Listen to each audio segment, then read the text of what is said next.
Bonsoir à tous.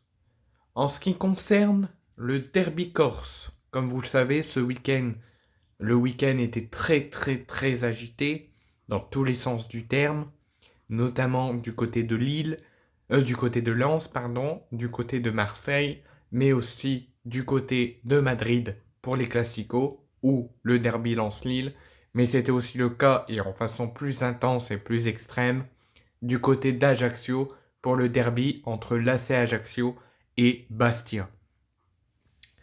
Le match AC Ajaccio-Bastia a été interrompu à la 42e minute suite à de violents affrontements dans la même tribune qui s'étaient passés les violents affrontements contre les Girondins de Bordeaux la saison dernière quand ils étaient en Ligue 2, mais de façon 3 fois plus violent que ça l'a été contre Bordeaux. Contre Bordeaux, il y avait du mobilier urbain qui avait été jeté, qui avait été lancé, qui avait été arraché, des chaises qui avaient volé. C'était vraiment un chemin de guerre. Là, c'était quasiment la même chose.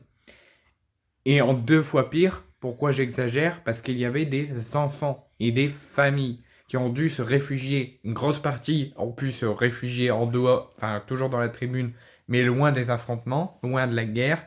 Et d'autres ont dû tous descendre, et même des supporters lambda, ont dû tous descendre au bord de la tribune pour éviter de recevoir chaises, mobilier urbain, recevoir des coups ou autre chose encore plus grave. Et surtout, il y a eu des lancers de fumigènes dans la même tribune, recroquevillés dans l'endroit de l'affrontement. Et ça mettait en danger tout le monde. Donc une grosse partie a dû descendre sur le terrain. Donc le match a été interrompu suite à ces violents incidents et à ces violents affrontements. Les deux équipes ont essayé d'essayer de calmer les affrontements, mais rien n'était, c'était même pire. Donc l'arbitre a décidé d'arrêter la rencontre le temps de l'intervention des stewards, de la sécurité, de la police et des CRS. Ça a pris longtemps à se calmer, mais ça a fini par se calmer. Donc l'arbitre a fait une réunion avec les délégués, les acteurs et les capitaines de la rencontre et ont décidé à une reprise du match à partir de 22h30.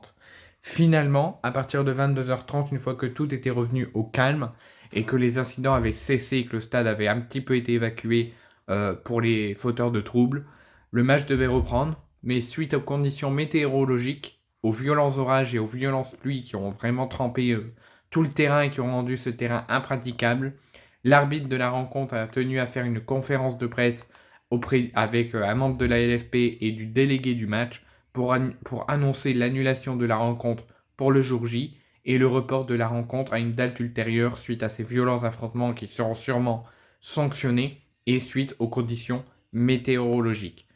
Je viens d'avoir l'information qu'on a enfin la date du match, on a enfin la date du report et ça sera dans 1 mois et demi, quasiment 2 mois, donc juste avant les fêtes de Noël, le 3 décembre, si je dis pas de bêtises, à 20h45. Le match reprendra à partir de la 42e minute pour un 0-0 et à l'endroit où le match s'était arrêté, si bien sûr il n'y a pas de problème d'ici là.